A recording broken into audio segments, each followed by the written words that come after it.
Hi guys, welcome back to my channel. My name is Lucy. Welcome. Today I want to talk to you about sound quality and what can you do to make your YouTube videos sound better, and also I will test the Rode Lavalier Go. So if you are into photography, leveling up your filming skills, well, you came to the right place and you might consider subscribing.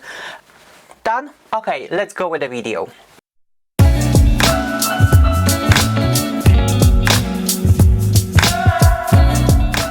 I just started editing the video and I see that I've made more basic rookie mistake ever, and I was thinking that maybe I should record this video one more time, but then I thought we are all humans, we all make mistakes, and it's gonna be better if you're gonna learn from my mistakes than make your own.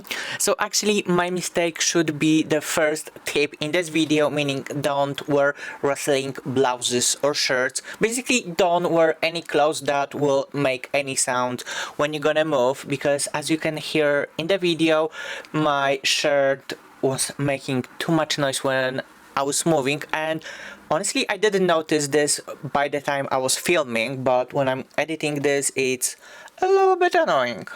Not gonna lie. Studies show that people are more forgiving as far as video quality goes rather than sound quality. And first I was quite surprised, but then when I thought about this, that's totally true. Whenever I found interesting subject of a video but the audio quality was terrible, I skipped it immediately.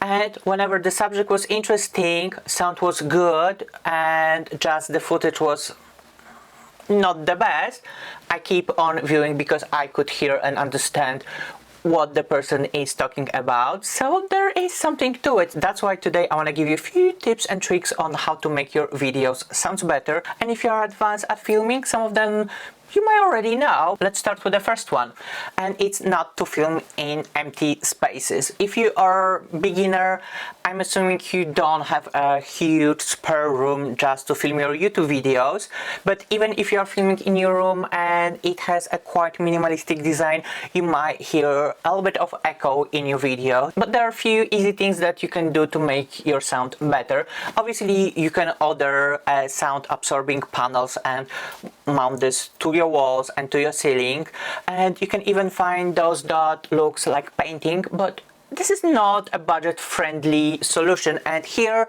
we are all about budget. And if you are just like me and you are filming basically in your room, then I will suggest to invest in those thick velvet curtains. There are amazing at absorbing sound. You can introduce some blankets, cushions, everything that is soft and fluffy. Also some plants, and if you want to put any art on the wall, well, go for a canvas paintings like this little doggy. This will also absorb a little bit of sound. If you are living in the motorhome when you have wood floors or panel floors or whatever, then the carpet on the floor will do wonders for the sound quality. Another one is also quite obvious, but I've noticed that a lot of beginners tend to forget about this, and it's to close the windows and close the doors. That way the sounds from outside would not have as easy access to your room as with the open doors and window, and this is quite self-explanatory, I believe. And also, if you are not relying on natural light while you're filming, I would suggest to put the blinders down, close the curtains, especially those velvet ones. It will give you another layer of protection against the outside sound. Turn off any noisy equipment that you have in your room. Either you have like a mini fridge, AC, or whatever is making this annoying buzzy noise that sometimes you can hear in the videos. And I know, no AC, close windows in the summer.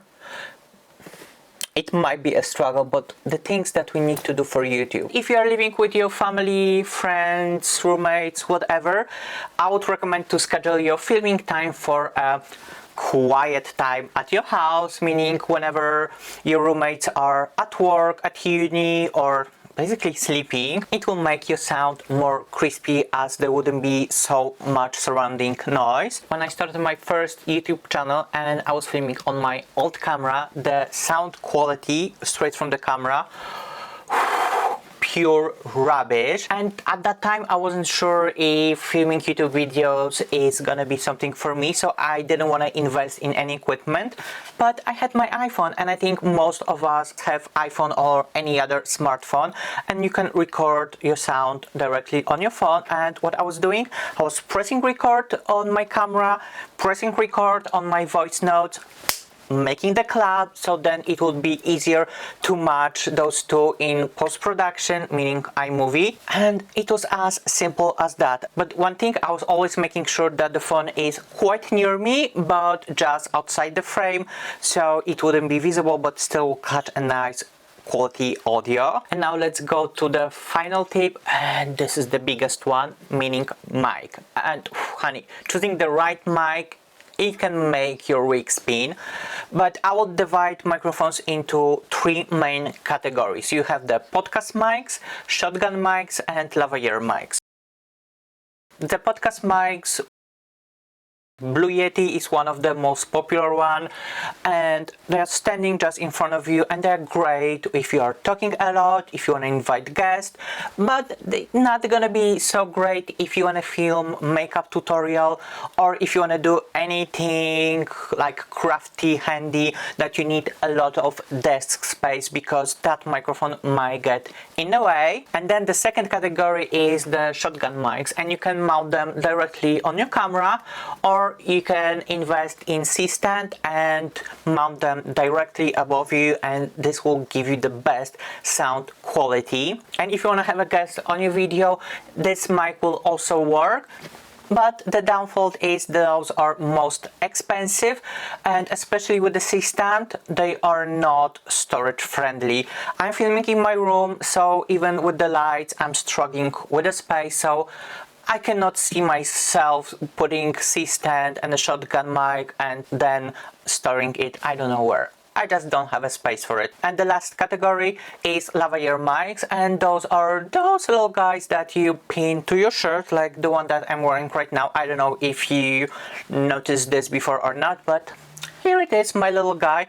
I'm wearing the Rode Lavalier Go in white, and those are most budget friendly, storage friendly. But if you want to have a guests on your channel, this is gonna be the worst solution, unless you gonna have two lavalier mics recorded to separate channels, etc, etc. It's like whole thing. But for the beginners, if you are filming alone, lavalier, yes. If you're a beginner and you want to have guests, then probably I would go with podcast mic, unless you are doing anything crafty, makeupy, and you need a desk space, then obviously you need to invest in shotgun.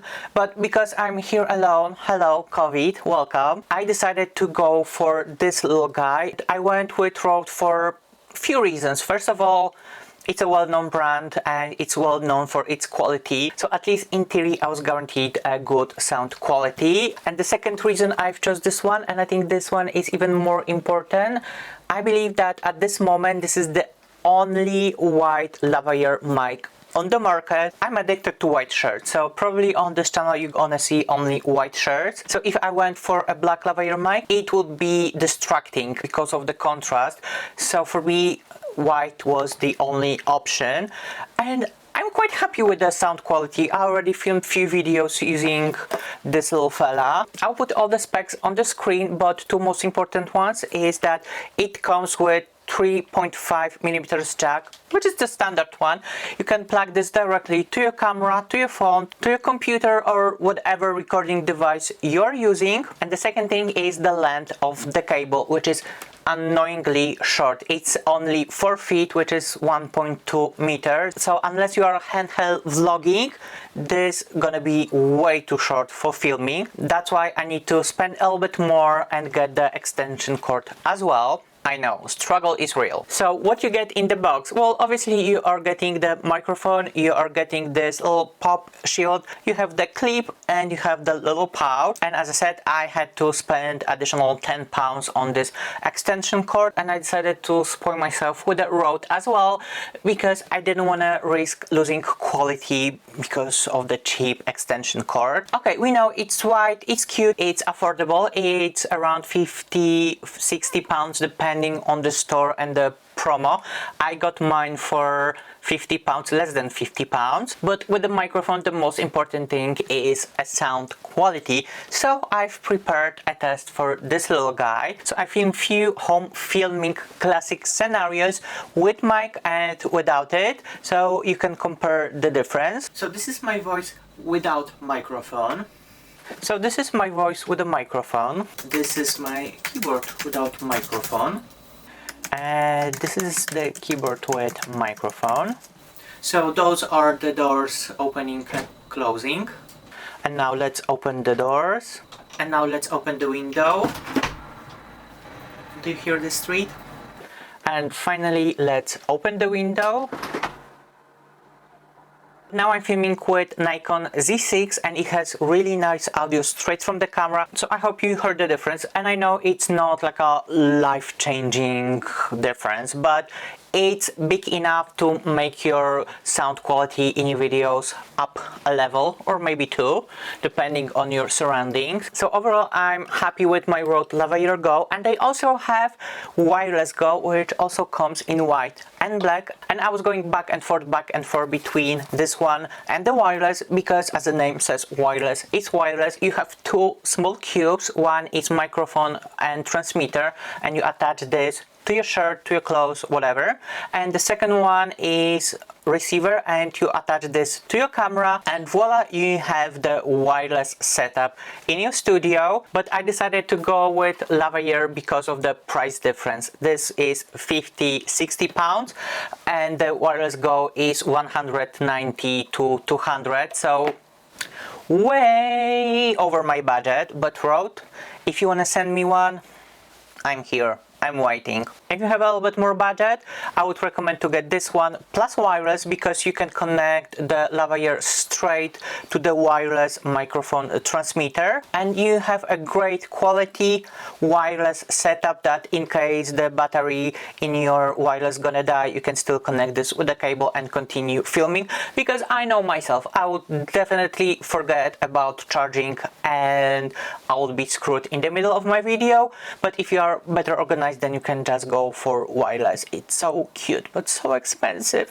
Rode just launched a new product from Go series. It is Wireless Go 2, and it works on the same principle as the previous Wireless Go, but you have two microphones, transmitters, and one receiver, and it's gonna be a perfect solution if you wanna record interview or you're gonna have any guest in your studio. So Rode, if you wanna send me something, Wireless Go 2 would be a perfect gift. Thank you. Okay, I think that's it for today. I hope you learned something. If you did, click the subscribe button, hit the thumbs up, you know the drill. And I'll see you on the next one. Bye!